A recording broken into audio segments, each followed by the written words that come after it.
Hi guys, good evening. It's Patrick from NewsBrief. It's our Friday 15th of October edition of the Aviation Media News Review. And we start off today with a report that has been published by The Guardian about a Boeing test pilot that has been indicted for deceiving false information about the MCAS system of the 737 MAX, having caused the crashes of Ethiopian and Lion Air with a total of 346 fatalities. He first appeared in front of a Fort Worth, Texas court, and should he be found guilty as a consequence of the upcoming trial, he may face up to 100 years in prison, The Guardian reports.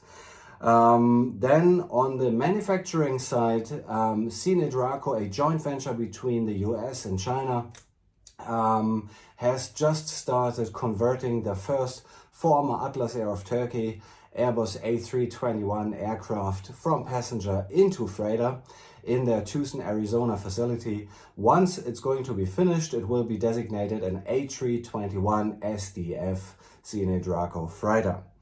Then it has been big in the news today that ITA Airways followed Alitalia, which had its last revenue flight yesterday evening.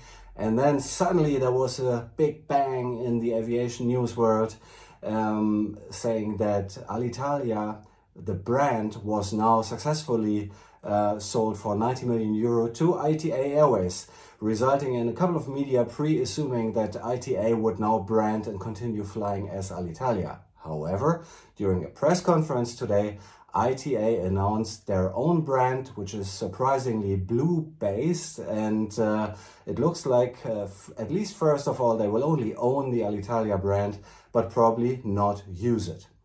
However, the most important news of today is our big AirClips MD-11 Ultimate Cockpit movie premiere, going on in a little less than only 1 hour from this videotape here and now. You will find the link to the premiere down here in the YouTube and LinkedIn post of this video. You will see me, you will meet me together with a fantastic crew in the live chat at the occasion.